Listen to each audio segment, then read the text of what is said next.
Culminó la fecha 13 de las eliminatorias, que dejó a equipos ya sacando pasajes para Norteamérica, mientras que otros se preparan para una lucha a muerte en la recta final. Analizamos los 5 partidos de la fecha, y con las millones de simulaciones en el pronosticador, vemos cómo quedaron las probabilidades de cada país. La primera selección en el nivel oficial de clasificados es Argentina. El equipo de Lionel Scaloni ya no se preocupaba por la tabla gracias a su diferencia, pero igual tenía un partido importante, el clásico del Río de la Plata ante Uruguay. El plantel llegaba con bajas claves, ya que Lionel Messi y Lautaro Martínez no estaban por lesión.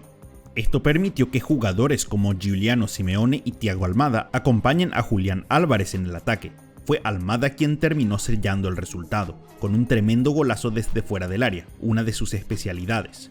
El comienzo de Argentina en el partido fue lento, pero nunca pasó por sobresaltos reales, manejando de forma cómoda el ritmo y las chances de gol. El triunfo permite que Argentina suba hasta los 28 puntos, extendiendo su liderato hasta 6 puntos, ya lejos de cualquier contrincante. A nivel histórico, esta campaña iguala su trabajo en otras 2 eliminatorias y solo queda por detrás de la campaña para Corea-Japón 2002 como la mejor del albiceleste. Con este total, saca 15 puntos a Bolivia, el último equipo que lo puede alcanzar, con 15 puntos por jugarse, y tiene 31 goles de diferencia a favor. Ya no hay nada que calcular. Argentina ya clasificó de forma definitiva al Mundial. El próximo partido del albiceleste será su clásico más importante. Enfrentará a Brasil de local. En el rango de las selecciones casi clasificadas está Brasil. La canariña tuvo que sufrir para conseguir un triunfo ante Colombia jugando en Brasilia. Los dirigidos por Dorival Jr. comenzaron con todo, con Rafinha convirtiendo un penal a los 6 minutos, pero luego el equipo se quedó, permitiendo que Colombia controle más el partido e incluso que empate tras un error en una salida.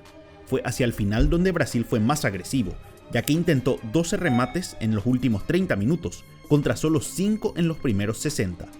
Una de las sorpresas fue el lateral debutante Wesley, quien ayudó de gran manera a este mayor ataque brasileño desde que ingresó a la cancha. Ganó sus 6 duelos ante los colombianos y generó varias situaciones de peligro. Este fue uno de los partidos más determinantes de Vinicius Jr. desde que está en la selección. Fue quien generó el penal en el primer gol de Rafinha y luego se animó a pegarle desde lejos en el tiempo de descuento. Un disparo que se desvió y entró para darle una victoria agónica a Brasil. Vini es el futbolista más criticado de la selección, pero en este partido demostró su liderazgo y ganas de ganar. Con este triunfo, Brasil pasó a estar en el tercer lugar con 21 puntos, a 7 del líder Argentina y a 8 puntos de Bolivia, que está en la zona de repechaje. En la comparación histórica, esta ya no es la peor campaña de su historia, ya que igualó en puntos a su trabajo para Corea-Japón 2002, mundial que terminó ganando. ¿Será una señal? Eso aún está por verse. A pesar de estar un poco más atrás, el historial de Brasil en eliminatorias hace que sus probabilidades de clasificar sean de 99,5%, a nada de estar clasificados de forma definitiva. La canariña tiene un partido clave en la fecha 14, visitará a Argentina en una nueva edición del Clásico Sudamericano. En este nivel también está la selección de Ecuador. La Tri recibió a Venezuela en Quito, queriendo continuar su buena racha de victorias del último combo. El planteamiento defensivo de los visitantes hizo que Ecuador tenga la pelota, pero que sea difícil generar chances, pero para eso tienen a Ener Valencia. Como en casi todos los partidos, fue el gran protagonista del día, rompió el esquema defensivo venezolano, primero con un remate desde un ángulo cerradísimo, mientras que en el segundo aprovechó un error defensivo para definir picando la pelota ante la salida de Romo. Así Valencia anotó 4 goles en sus últimos 5 partidos, acercándose a la cima de la tabla de goleadores. Su tarde no pudo ser completa, ya que tuvo la chance de marcar un hat-trick con un penal, pero esta vez volvió a fallar, como lo hizo ante Argentina en la última Copa América. El partido se complicó al final con un gol de Cádiz, pero el equipo de Sebastián Becachese pudo aguantar y llevarse la victoria. Este triunfo permitió a Ecuador subir hasta los 22 puntos, llegando al segundo lugar, quedando a 9 de la zona de repechaje y 10 del primer equipo eliminado. A nivel histórico sigue siendo la segunda mejor campaña de Ecuador, pero solo debido a los 3 puntos descontados, o si no estaría igualada con la de Corea-Japón 2002. Un dato importante es que sigue aumentando su diferencia de gol, que va a más 8. 15 selecciones llegaron a la fecha 13 con más 8 de diferencia de gol desde 1998. Todas clasificaron entre los primeros 5 de su eliminatoria, confirmando lo cerca que están del Mundial. Ecuador está a nada de clasificar, con una probabilidad de 98,9% de terminar en los cupos directos, 1,1% más que antes, mientras que sus chances de ir al repechaje siguen cayendo. La Tri cerrará el combo viajando a Santiago para enfrentar a la selección de Chile. Siguiendo con los equipos con un pie adentro está Uruguay. La Celeste tuvo un pésimo 2024 en las eliminatorias y tenía que mostrar un alto nivel ante Argentina para recuperar la confianza. El partido en ningún momento fue así. La Celeste nunca demostró tener intenciones de atacar, apenas pisando el área rival 4 veces en el primer tiempo.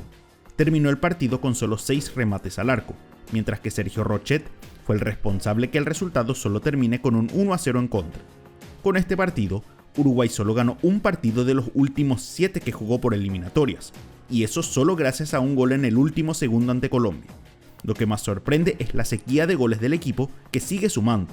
Solo anotó 4 goles y en 5 de los partidos terminó con el arco rival en 0, cuando en las 6 fechas anteriores anotó 13 tantos, más que el triple. La derrota hizo que Uruguay caiga al cuarto puesto con 20 puntos, quedando a 8 puntos del líder Argentina y a 8 de Venezuela, el primer equipo en zona de eliminación. En la comparación con eliminatorias anteriores, esta sigue siendo 4 puntos mejor que la de Qatar 2022, pero se va alejando del camino a Rusia 2018, su mejor campaña en eliminatorias largas. Esta derrota hizo caer la chance de clasificar de forma directa a 97,7%, un 1,7% menos que antes, mientras que su probabilidad de ir al repechaje subió a 1,6%. La Celeste viajará a la altura en la fecha 14, ya que jugará ante Bolivia en el Alto. Una selección que sigue en esta zona es Colombia. El equipo colombiano sufrió una nueva derrota, esta vez ante Brasil de visitante. La tricolor tuvo un mal comienzo de partido, aunque reclaman que el penal que se cobró a favor de Brasil fue muy severo. El equipo se pudo reponer a esto y empató el cruce con un gran gol de Luis Díaz, quien definió con clase al palo de Alisson, su compañero de equipo. El equipo de Néstor Lorenzo volvió a mostrar una incapacidad de cerrar los partidos, ya que, al igual que contra Uruguay, recibió un gol en tiempo de descuento que les hizo perder el encuentro. Otro de los grandes problemas de la selección en este partido fue que abusó cometiendo faltas. En total sumó 24, por mucho la mayor cantidad de esta eliminatoria para ellos y el segundo número más alto en 10 años en la selección. Es la tercera derrota consecutiva de la selección colombiana y la cuarta en sus últimos 5 partidos disputados en la eliminatoria, un cálculo que nadie tenía dentro de sus posibilidades.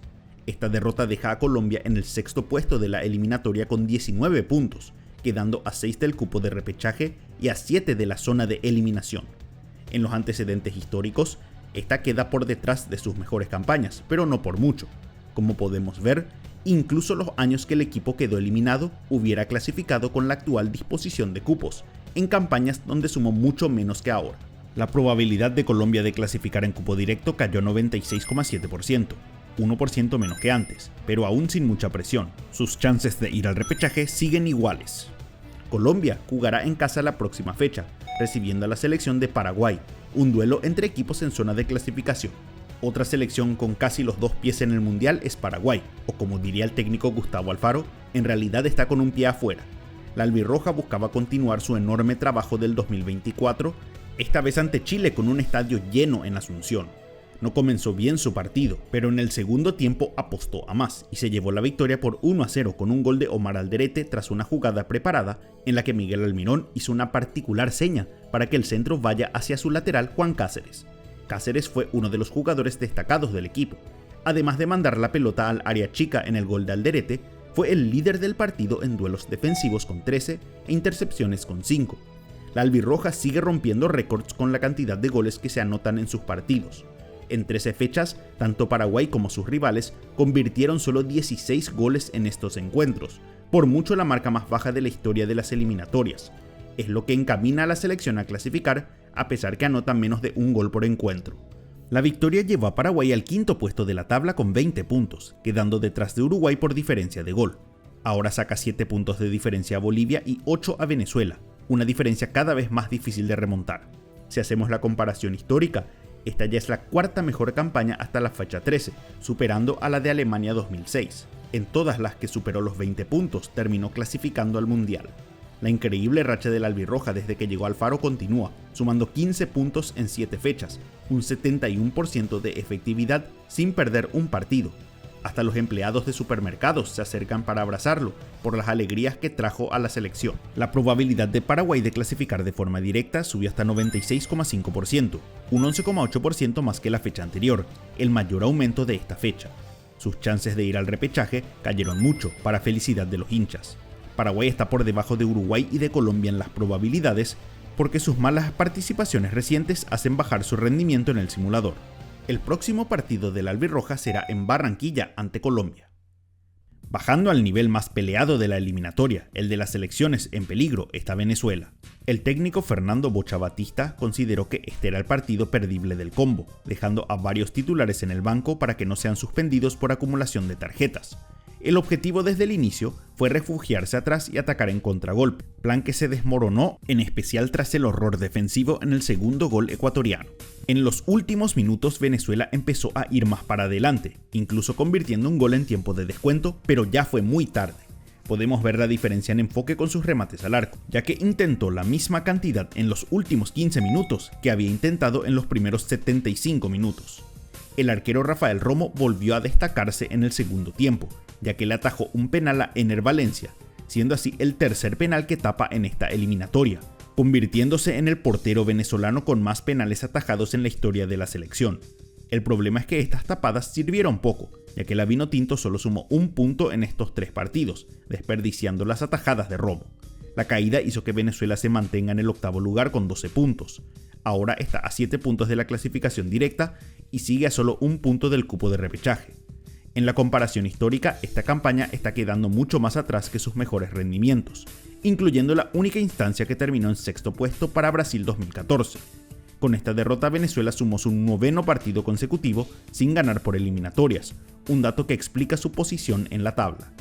La Vinotinto quedó con chances bajas de clasificar de forma directa, cayendo a 4,9%, 6,7% menos que la fecha pasada, la mayor caída en comparación a la fecha anterior.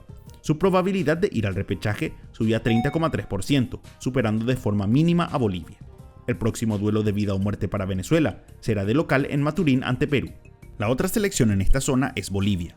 La verde jugó un partido clave, ya que era su mejor chance de sumar de visitante y también de sacarle de la pelea a Perú. El equipo no comenzó bien el partido, perdiendo por 2-0, pero empezó a atacar en el segundo tiempo, al punto que consiguió un penal a favor que convirtió Miguelito terceros. Bolivia tuvo su partido más agresivo en ofensiva jugando fuera de casa en décadas. Intentó 15 remates al arco, la mayoría en el segundo tiempo.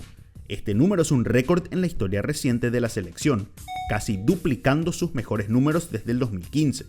El problema es que 13 de los remates fueron desde fuera del área, haciendo que sus disparos no sean tan eficientes. A pesar de estos intentos, la defensa no pudo aguantar los ataques peruanos, siendo nuevamente la principal responsable de las derrotas del equipo.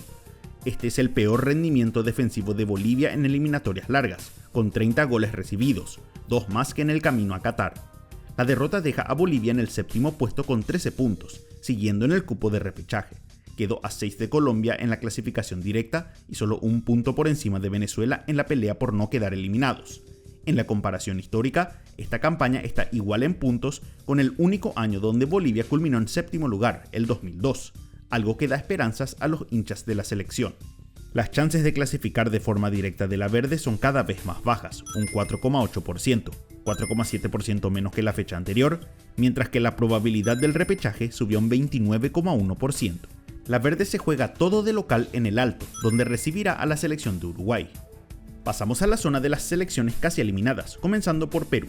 La bicolor se jugaba la vida frente a su público en el Estadio Nacional, en un partido donde tenía que derrotar a Bolivia para seguir teniendo chances. En el primer tiempo, el equipo se empezó a imponer y aparecieron Andy Polo y Paolo Guerrero para poner el partido 2-0.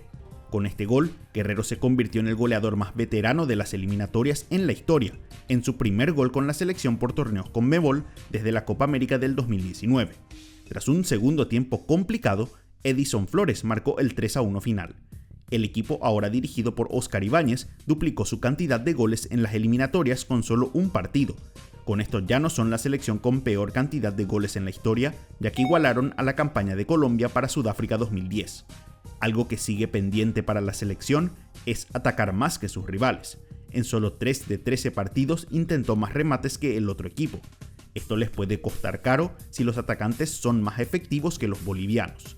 El triunfo permitió a la bicolor salir del fondo de la tabla, quedando en noveno lugar con 10 puntos, a 3 de Bolivia en el cupo de repechaje y a 9 de Colombia, el último equipo en clasificación directa. Comparando con sus anteriores campañas, esta sigue estando muy por debajo de sus mejores rendimientos, pero al menos superó su total para Sudáfrica 2010, que fue su peor eliminatoria. Perú está casi sin chances de clasificar de forma directa, con apenas 0,9% de probabilidades, pero sus chances de ir al repechaje subieron de gran manera, a un 23,5%, el mayor aumento de la fecha. En la próxima fecha, Perú jugará otra final, esta vez ante Venezuela, su otro rival directo, en Maturín. Y la última selección en esta lista es la de Chile.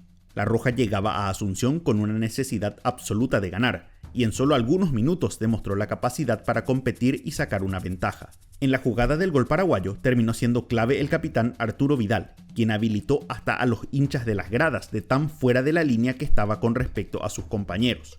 Además de esto, su mayor destaque fue hacerle gestos a los hinchas de haber ganado 2 Copas América cuando fue sustituido.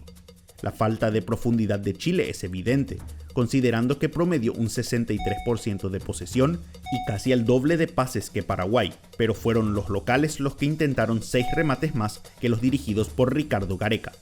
Esta derrota manda de vuelta a Chile al fondo de la tabla con 9 puntos, quedando ya sin chances reales de clasificar de forma directa y a 4 de distancia de Bolivia para el cupo de repechaje. En la comparación histórica, esta sigue siendo la peor campaña de la historia de la selección, incluso sumando menos puntos que para Corea-Japón 2002, donde culminó en último puesto. Lo que más preocupa a Chile es el historial de selecciones que llegaron con menos de 10 puntos hasta la fecha 13. De los 7 equipos anteriores, todos terminaron en la actual zona de eliminación. Esta derrota eliminó cualquier chance que tenía Chile de clasificar de forma directa, siendo solo de 0,1%. También cayó en su chance de ir al repechaje a 9,3%, 4,6% menos que la fecha anterior. La Roja jugará su próximo partido en casa, donde recibirá a la selección de Ecuador, equipo que consiguió su primera victoria en la historia en su última visita por las eliminatorias a Qatar. Para ustedes, ¿qué equipos fueron los mejores y peores de la fecha 13? Para saber cómo cambió el panorama, hagan clic en el video con las probabilidades tras la fecha 12.